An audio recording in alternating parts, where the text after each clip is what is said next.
Biopics have been littered throughout the entire film industry since it was first created. Because people love watching the people that they absolutely idolise be put on a screen and be idolised on that screen. I, for one, am a victim of this godification, if that's even a word, of these amazing people. I'm a massive Elvis Presley superfan.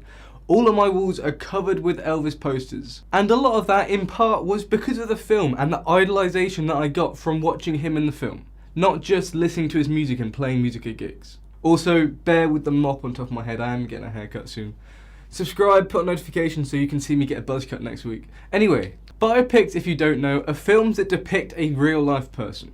Now these can be one in two ways. They can be either a snapshot one, where it's just a small slice of that person's life, or it can be the standard, which is just the entire person's life. In this video, I'll be using a lot of examples from the Elvis film, simply because I know a lot about the film and I also know a lot about his life. But I will also be referencing a lot of other ones that I know off the top of my head. As you saw in the thumbnail, biopics have one inherently horrific issue that makes it so there's probably never going to be an actually good biopic. And that's because of the way that they're made. Now, I'm going to be talking about musical biopics because this is a musical channel, if you didn't know. And obviously making a movie about a musician's life and how they went through all their troubles and made their music they did.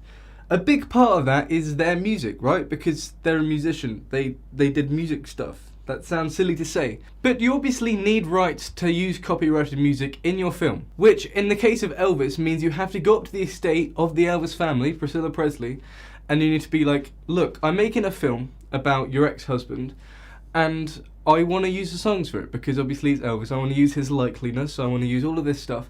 Just like you would with the Rocket Man film with Elton John. You go up to Elton John and you're like, dude, can I make a film about you? Or the Doors biopic where you go up to, I assume to be Ray Manzarek, and you say, can I use this to make a film? And that's just something you obviously have to do if you want to use the music. I was going to mention this in the video but I forgot, but there was actually a Jimi Hendrix film, but they didn't use any Jimi Hendrix songs. But this is where we have our first inherent issue in musical biopics. If you put yourself in the shoes of the estate that's being asked to use your person's ness, right? That person is pretty much the reason why you're making money. Priscilla Presley is massively rich because she owns Graceland, right? And so she's not going to want to tarnish the reputation of Elvis by showing him as he actually was. She's not going to agree to a film where Elvis is this evil addled dude. Because in parts of his life, yes, he was that way, but you wouldn't want to portray him in that way because Elvis is such an idol to people and he's pretty much the reason why you don't have to work for the rest of your life. No offense, Priscilla, obviously. And so the reputation of the person gets put at stake when a film is being made about them. Take that film Bohemian Rhapsody that no one likes anymore. You wouldn't want to portray Freddie Mercury as some evil, again, evil person, right? So this means we can never have a true interpretation of what that artist was like. Because you have that obstacle of you want to use the music and you want to use the likeliness, but you need to make sure it's been okayed. Like take Bohemian Rhapsody for example. Absolutely horrific example because Brian May and Roger Taylor, I think it's them two, were directing part of the film, and so obviously they're going to make themselves seem like a lot more like saints, and Freddie's going to seem more like a saint and not this hedonistic guy that he actually was. Not saying hedonism is bad, but you get the idea. And so naturally your storytelling and your facts are going to be slightly skewed to make it appeal to the people that you want to try and to impress, because they're the ones that are giving you the rights to make this film to make money. Which to us might sound really obvious, but it is a massive issue. If you take Rocket Man, Elton John was actively a part of it, but not in the same sense that the Queen guys were. But Elton John wanted to have a very accurate depiction of what he was actually like. Because he was a massive addict of a million things, because he did feel like he was an absolutely terrible person. And so that got portrayed a lot better than what the other films did. Something that massively follows on from this is the idea of romanticizing all the flaws of a character. Now, take Elvis Presley. He was a really great guy. He was massively larger than life. He absolutely adored his fans, right? But when you watch a film with Colonel Tom Parker, who was his manager, this evil guy that like forced him into a bunch of work, right? We get the idea from the film that Elvis is completely stuck in it and him taking Now, if you didn't know, taking is bad for your health most of the time. And so it's a bad thing, right? But in the film, it's kind of romanticized in the fact that Elvis is not taking these, I just realized I have to blur out the word every time I say it. Elvis is not taking these because he wants to, you know, enjoy and feel good and all that stuff. He's taking it in a tragic sense, in the sense that he has to take them to uphold the life that he's trying to live, right? And he's working himself to absolute death because he has to, because he has this devotion to his fans that he must give them a great show every single night for the rest of his life. Something that wasn't exactly true. Elvis did a lot of because he wanted to take a lot of maybe sometimes it was to actually help him get to sleep or help him wake up. But addiction is not just born from a tragedy of, oh no, I have to do this because I need to do this and that. A lot of it comes from a choice. Now, obviously when you are addicted, that's not a choice. But I'm talking about when you begin this. All the flaws that we see of these amazingly incredible people like Freddie Mercury, this hedonistic lifestyle. In the film, we get the sense that he's being pressured by the managers and producers and the people who are trying to make money that are pushing him into like a solo career and pushing him into all of these things. So we're not asking the question of, oh, why is he doing that? We're getting the question of, why are they making him do that? Which is kind of pushing off responsibility. Which, in some cases, it will be true that someone has pushed them into something. But in a lot of other cases, that's not the case. The second point that I want to make is that films like this are a massive, massive, massive oversimplification of a person's life. Obviously, take Elvis, he lived for 42 years. Now that is a long, long time, especially if we're only planning to live for 27 being musicians. And films, they can't really go past 3 hours, because 3 hours is quite a long ass film. 2 hours is about the sweet spot. Having to put all of that time into one singular film, you're going to have to leave out so many details. Details that are probably incredibly, incredibly important for the story. In addition to details that we won't want to know as an audience, just like Elvis liking little girls, or Michael Jackson liking little boys, and all that stuff, which I won't be talking about in this video because it's weird. But these people's lives have to be massively, massively cut down and put into a short film, right? So like with the Elvis film, we don't see the decade he did of films and hated his life. We only get a small montage of that. Or you don't see all the ins and outs from like 1970 up to his death. You only see cherry-picked parts that they thought would be important. And this also brings more issues because I don't think people are going to watch a trilogy of films. Actually, a trilogy of films about Elvis would be cool. But that's not the point. A lot of people aren't going to sit and watch one film about the start of Elvis's life, and then one film about the middle, and then one film about the end. Just like the new Michael Jackson film, which I admit I've not seen because I'm not a Michael Jackson fan. But Michael Jackson had a massively long life. He was like, what, 55 when he died? Having to put all of that into a film, I really hope Eddie Van Halen's in that film.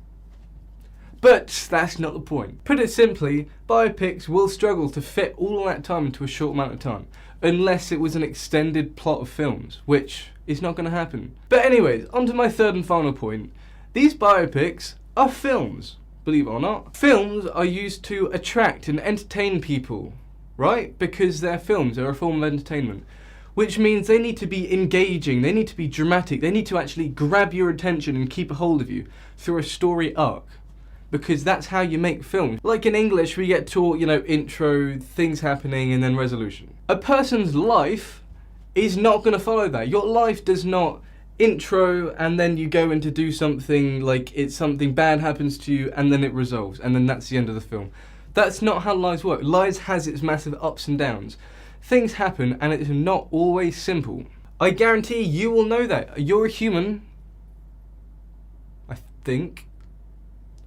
And that means that you have a life that goes up and down and it goes all different places and things happen because life is not predictable. Life is not a movie as much as those crappy like teen Disney films tell you. And so when you try and put that life into a fixed story progression, that's just not going to work. Unless, and this is the point I want to get onto, unless you change details to make it fit your narrative. If you massively villainize a specific person, or you leave out details that make it more interesting down the line because, I don't know, they've got a scammy record deal going on or whatever, it's changing the narrative, it's manipulating the truth to make it fit what you want to tell in your story. And we can't blame directors for that because there is stuff that they will have to cut out and they will have to bend because our attention spans will not sit around and watch a boring film about a person like, yeah, I'm going to do this, oh yeah, because that's just going to be boring.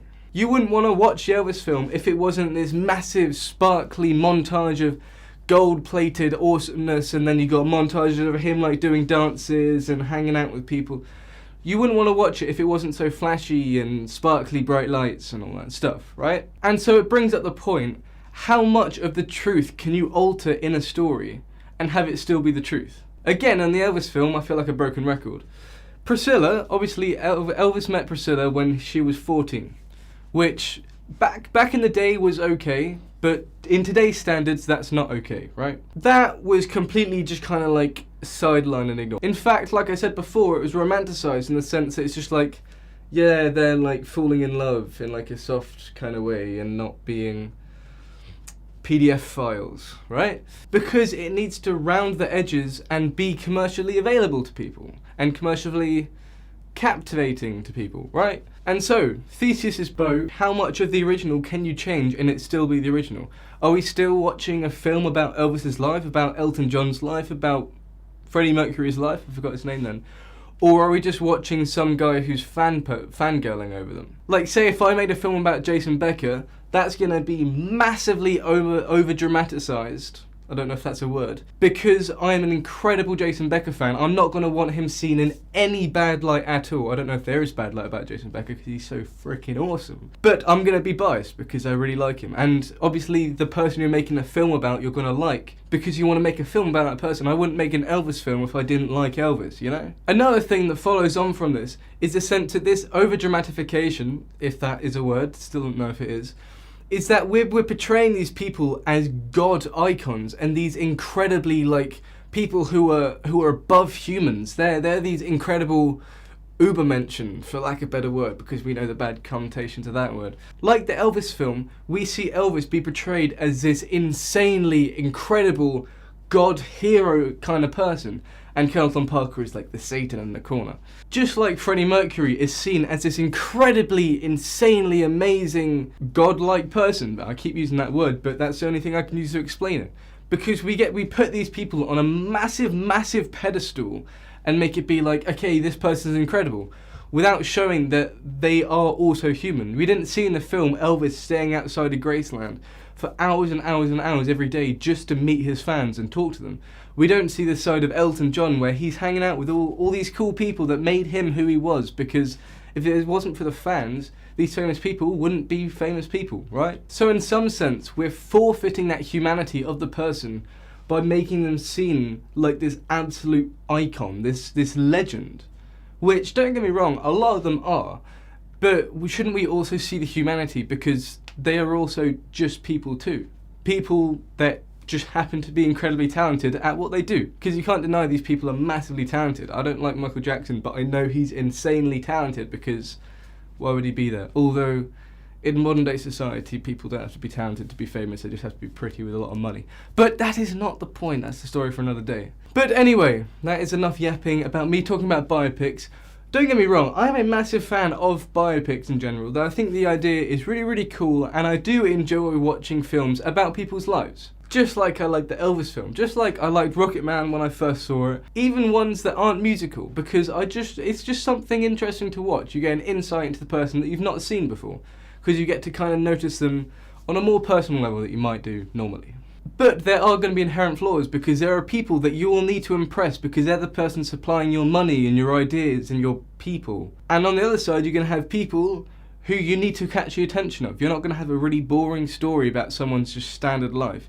You're going to want to make it seem more captivating for the audience. So, while I will always really like the biopics that I like, and probably more in the future, I'm never going to watch it and think, yeah, that's how that person's life went, because that will not be the case. If I ever got massively famous and they made a film about me after I died, and I was in hell looking up watching that film, I would hope it showed me as a person, and not as some stupid god icon, because I'm not. I'm in no way special. I'm just a dude. In fact, I'm subhuman because I just sit in my room all day recording. But anyways, I'll see you beautiful people in the next video. So say goodbye to like the bush that's on my head, and I'll see you in the next video. So bye bye.